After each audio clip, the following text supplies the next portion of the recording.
when you want to prototype, when you're a backend developer, you will do it anyway. Yeah. But the app will look very bad, right? Like a backend. Yes. Now with AI, this person can do the same and it's going to look a little bit nicer. I agree that we need to understand that it's very powerful, but it cannot do like everything. And if we want something that is dedicated, you know, I come from products, and most people say, okay, we would create some kind of an interface, like a chat or whatever, and people would ask and they would get answers, but it's not enough. Every tool, AI tool, that helps me to make me like more efficient, I'm excited about it. I think it's a great opportunity because it's easier. It doesn't mean everyone wants to do it and I'm going to lose my job or whatever. It's still you need commitment to those things. There are so many opportunities for everyone to learn as developers, and I think that these new startups and tools would help you solve problems that we don't even know yet. Even if we're just taking security, we don't know yet what could be there. Welcome to Humans and AI, recorded live from the Gemma Days in Paris, Google AI conference. AI is evolving at lightning speed, and developers need to stay ahead. What really matters right now? And how can AI be used effectively in real-world projects? I'm your host, Mazor Kario, and today I'm joined with Guillermo Rodas. Hi, how are you? Good. Senior developer at Motherbrain AI. To cut through the noise and share practical insights every developer should know. Let's dive in. So AI is evolving incredibly fast. If you had to pick one thing developers must know and focus on right now, what would that be? Yes, thank you for having me here. I think there is a lot of skepticism about using AI in your day-to-day job. So I think one thing that every developer should do right now is just to pick tools and use it to develop. Because some time ago, it was quite different, but now it will make a big difference. Like if you start using tools in your developer workflow, you will be amazed about what modern tools can do to improve your development workflow. You are going to be faster developing, you are going to be more effective, and you can focus on the things that matter. Do you think that developers need to think differently right now about what they're doing? They need to be open to use AI. It's like we used to use Google to, a lot of search. And of course, the same principles apply. Like you just don't Google and copy and paste and, don't look at the code and you need to really understand what you're doing. Yeah. So I guess it's the same principles. If you are using AI, just make sure you are reviewing what you are using, how we are using, but it's just going to be like a tool that is going to integrate really good in your workflow. So they don't really need to think different. They just need to be open and be open to change and use the tools. About a year ago, things looked really different. And what's the biggest change in AI over these 12 months? And what developers need to understand from a year ago? I think I kind of by section because I have been working as a full stack most of the time. Also very front-end focused, but still because I really like to learn new things. I remember years ago, I took a deep learning course and all the knowledge and the terms were very difficult, to understand a lot of statistics, a lot of it was fine and it was good, but it was very complex. Sometimes people think using AI is just they do their work, they're going to create models and solve big problems. But at the end, it's everything. When you work as a full stack, you're not going to create new algorithms. You're just going to probably put some divs and some styles. With AI, I think was similar. At the end, you will use TensorFlow, and we use predefined models to some sort of solve problems. But right now, what has changed is it becomes accessible. Everyone can use LLMs because you use natural language, right? You communicate with LLMs as you talk with a person. And that is very magical, but mean that everyone can just, go deep in and use it. So we need to be aware that everyone is potentially a coder. It's going to be more accessible. Yes, of course, if you're a senior, you've experienced, you have an advantage because you know the basics, you know how to identify if something is wrong when AI made. But I guess we are going to have more people that is going to deep into coding, probably no code, low code techniques. Yeah. And I think that's one of the biggest change. AI just becomes super accessible for everyone to do just that. So you're not that special as you thought, yeah, right? Exactly. I have friends that are machine learning engineers, and they were a little bit worried. We used to do models and with LLMs, everyone can do it. So one shift that I think is happening is everyone is going to be more full stack than before. We don't have that restriction of you need to go to a new language, you need to read a lot of documentation. For me, like Python is not my strongest, but because AI is, it's kind of the main language. One thing is like I just go there, use LLM to write some Python code, and because of course I have experience coding before, it's easy to spot like maybe things that are it looks wrong, and even though I don't know how to solve it, I can ask like, oh, this looks like a very bad pattern, like maybe give me information about which sort of patterns of some sort of things are usual in this like Python environment, and help me. You become like more fluid. There is no like this language barrier anymore. So I think everyone is going to become more full stack. Those that were scared of React in the front end, like everything's so complicated, now that language barrier is less, it's very thin. But I think there is a difference between front end and back end. You need certain skills that, first people would see it or not is a good thing. But I want to ask you, do you think that developers need to really sharpen some of the skills that were not that prominent because they need to understand in high level, because they need to understand not in the specific of the component and all that? I think the same principles as if you want to become a generalist or a specialist, it will apply. The AI will make it easier. This way to just jump into an area is going to be there's going to be less friction there, right? So yeah, for sure. Like, if you want to do good front end, you definitely need to go deep and understand like what is behind. If you're let's say you want to prototype something and you're a backend developer, you never see like, HTML, CSS, like you're really bad. And usually when you want to prototype, when you're a backend developer, you will do it anyway. Yeah. But the app will look very bad, right? Like a backend. Now with AI, this person can do the same and it's going to look a little bit nicer. And what is very interesting is we know about accessibility or, some sort of like design patterns that is important to be there. So now with AI, it can help. And this backend person doesn't need to know exactly how it works.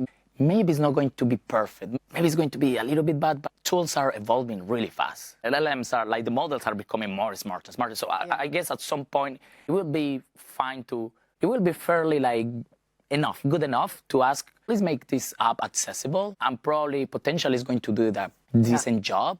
And maybe the backend person will have time to maybe go into the details and learn, okay, let's check about what is accessibility, like how it really works. And it will see, oh, it's like this, and maybe I do this. And probably have a front-end friend, and I have this, maybe you can take a look. It's going to be easier because maybe it's just like 2 little details to fix. So definitely, yes. Yeah.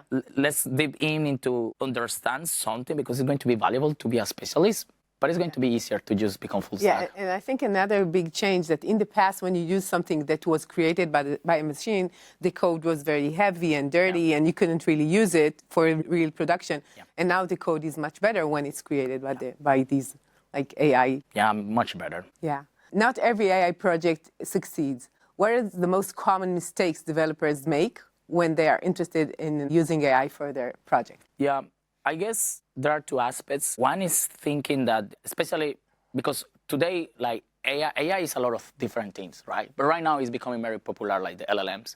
And one big mistake is thinking that LLMs will be a good fit for everything, like math or calculations. I mean, yes, they're been evolving to be good at it, but I won't say that's the best way to use LLMs at all. Like anything that is test-based, like summarization, like extraction, like maybe creativity, brainstorming, that kind of stuff, LLMs are really good. But if it's about do math or something like that, definitely is not a good idea. I have seen like sometimes developers use it for do everything. We have a structured outputs, like now LLMs cannot just response as a markdown. You can define like a proper JSON, and structured output will be make sure like the quotes or the curly braces will close properly and everything. But it's still like that's nice. But I think we should understand like any that is mad, it could potentially fail. So maybe do average because it will do it, and it potentially will do it good, especially if there is some sort of multi-model behind the model or something. But no, I think we need to understand like at the end this is just a prediction. So maybe summarization, extraction of text, that's where we can use LLM in a very smart way. Of course, you can use tools around it, right? You can use like agents or different tools or data loaders to make it like more like multimodal or more complementary experience. And that's definitely something that we need to have into account. We don't need to use AI for everything. It's not like coding is over and we just prompt and then you get results. Yes, but maybe it's not going to be accurate most of the time. Then you are going to send a lot of like junk in. Yes, and it's going to create latency because interfaces like ChatGPT or Gemini are fast. It doesn't mean it's going to be as fast in the API because then you need to be sure when you're using as a developer, right, in your own product. Then you are not going to worry about latency, like cache, a lot of details that is not that magical as when we use it in this product. Yeah. And the second thing that is still relevant for developers because as a developers, it's important to understand what kind of products we're building. We shouldn't just like go there and coding and don't worry about what is this going to be used for because it's important. Like if you know what is going to be used, it could potentially impact how you develop things, right? So one thing that I have seen is like it feels very magical for us when we use AI for some sort of sector or industry, but when an expert of this industry comes in, it will be very generic, right? It's similar as maybe we ask about something about programming, and then, it's a good answer, but it's very generic when you need something very specific, very niche, something that will be really helpful in your work. Like, probably you still need to do research, right? You need to go to good sources. So I think that's important to also understand, like, because it feels magical or everything. It's not ready to just, like, plug and play. You need to really maybe create a rack with external sources, like to feed like proprietary information to make like the tool very powerful. Because if the knowledge is going to be just what the model knows about internet, that's not going to be enough at professional level. So that's important to understand as well. Like you need to do a lot of like, user research or test with the users to really like make sure this is really helpful for these professionals, right? Because you are not an expert in the area, so you need to really go there and understand. Okay, is this helpful? No, what is missing? And then you just like fix it with other, strategies. I totally agree that we need to understand that it's very powerful, but it cannot do like everything. And if we want something that is dedicated, I come from product, and most people say, okay, we would create some kind of an interface, like a chat or whatever, and people would ask and they would get answers. But it's not enough because they want something very specific. Some of the cases, it's much harder for them to write their own questions. You just need to help them. Some of the cases, you just need to understand what they're looking for. And it's like going for something which is too wide. It doesn't make sense. So what is the value that you're bringing them? So for sure, it's the same for programs. And I think that programmers, they like the details in many cases. They're very analytical. That's why they're programmers, right? So they need to go into that point of view in viewing AI in the same way that they're doing anything else, because they know how to go into something very deeply, right? So that's the same thing. Scaling AI isn't easy. What's the biggest technical and practical challenges developers face when taking AI solutions from prototyping to production? I think that in my experience, there have been like different things there. Sometimes people get very excited about prototypes. Like you build a quick prototype using like different tools. And as I mentioned before, like when you put like a big prompt, that's going to create latency, right? And maybe when you are testing, it's going to work well, like fine, like it's going to answer quickly. But then you need to make sure like you move from the prototype into production if you are planning to really put this into a real product. So one of the challenges is like, it's not even related with AI.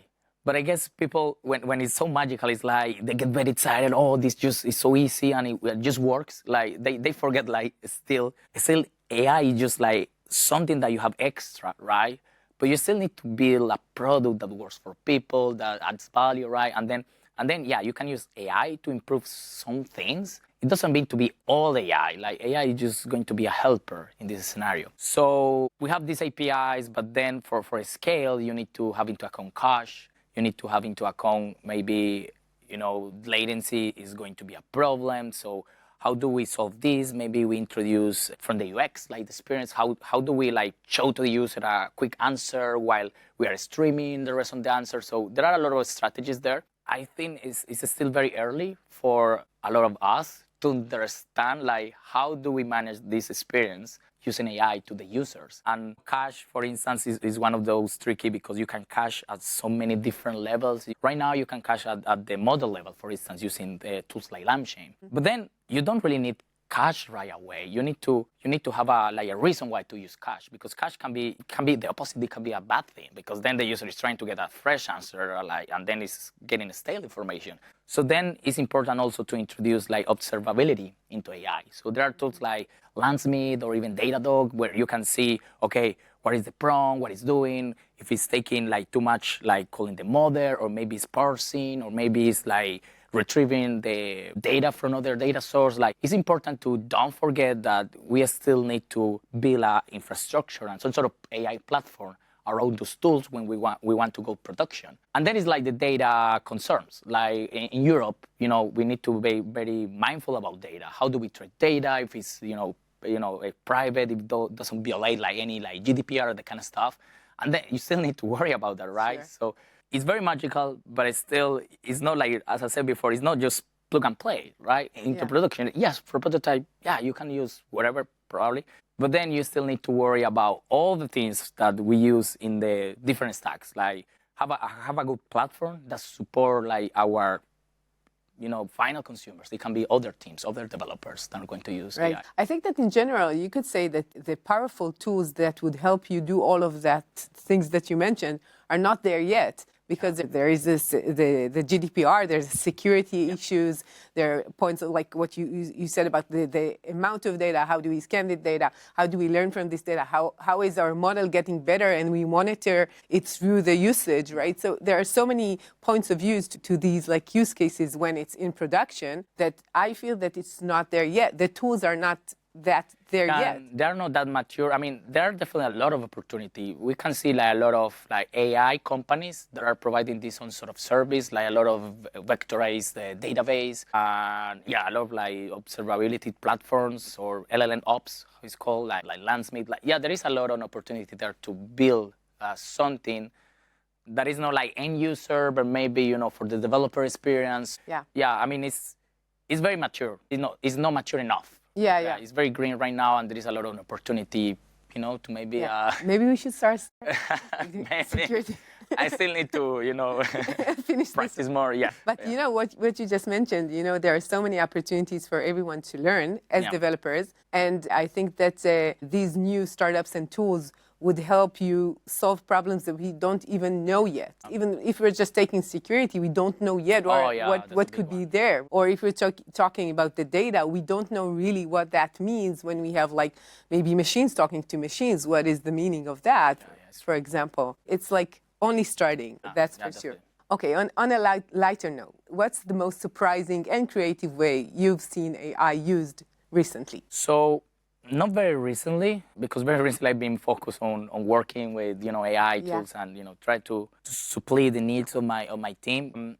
I'm content creator as well, and I like to go do presentations. And for me, it has been amazing how like you can now create images out of the blue, right? Like with Midjourney has evolved like a lot.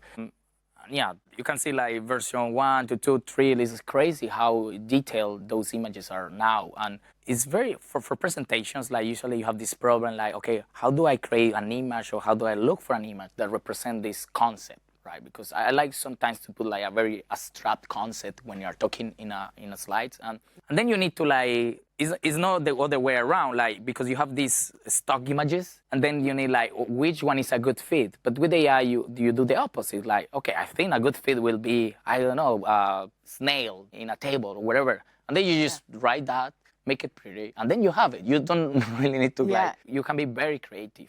And in that point, I really like those tools that are trying to help us to this sort of like content creation where I remember like I use this tool to help me edit the videos. And in order to clone your voice, because you have this, you say something wrong in a video, like, and then you want to change it. You cannot do that, but now with AI, you can like clone your voice and just in the script, for example. The script. So I remember for the script, it was very frustrating because it took like 15 minutes reading a long test today to clone my voice, and then it took like a while to do it, and then after a few hours, I get a really... That's not my voice. That's not me. Like, maybe for one word, two, maybe do the trick, like, it's fine, but it was awful because at that time they sell it like, it's magical. But now it's crazy how fast, because they changed to the new model, for instance. And now you just only need like a few minutes, like not even 2 minutes, 3 minutes, and you can say whatever. You don't need to follow the script, or you can say whatever, and it's very accurate. Like, it's not perfect, of course, but it's much better than like the improvement of this. There is this similar one. I don't know, have you seen, I think it's like, I forgot the name, but you record yourself as a video. Yeah. And it's like 1 minute or something like that. And then you can create whatever video. DID? No, it was something like with Jen something. I can't recall, but it's very realistic. Like, Oh, and it's able to cloning spread. you as an AI avatar. Yeah, exactly. Yeah. It's exactly yourself, and you can put whatever text you want. And then you can also clone your voice. And then it's going to be very like static in the sense like it can do like this and move. Yeah, it's only the torso. Yeah, it's like this way. a frame, Right yeah. now, this is how it is. Right now, exactly, and this is probably last year or something where I saw it, and that's crazy. Like, how, Yeah. you don't need to worry about, because recording is very stressful, right? Sometimes it's like, oh, I need to record. I think people think, yeah, it's so easy. No, it's every time it's so stressful to record Yeah. yourself, because You're right. this is going to be permanent. I'm going to see something wrong, and it's like, You know, but you're the only one who notices afterwards. yeah, exactly. Like You it's see only yourself, like, yeah, you notice details. Like, it's like, people is not going to notice those details, Right. but you are like, oh, no, I did this and whatever. Yeah, right. But then with this, it's like, you don't really need to worry anymore. Like, you just put some script, and then you have your avatar, and it's going to do it. And yeah, maybe it's not for every case, but for some case, it's going to be very useful. It's going to improve your workflow. You are going to have time to maybe record like this kind of live interactions that are important, that are really nice. And then maybe it's something very educative, maybe it's something very like, plain. Then you use some sort of tools. So Yeah. I'm amazed how this has evolved. And we have like video generators that are becoming better and better.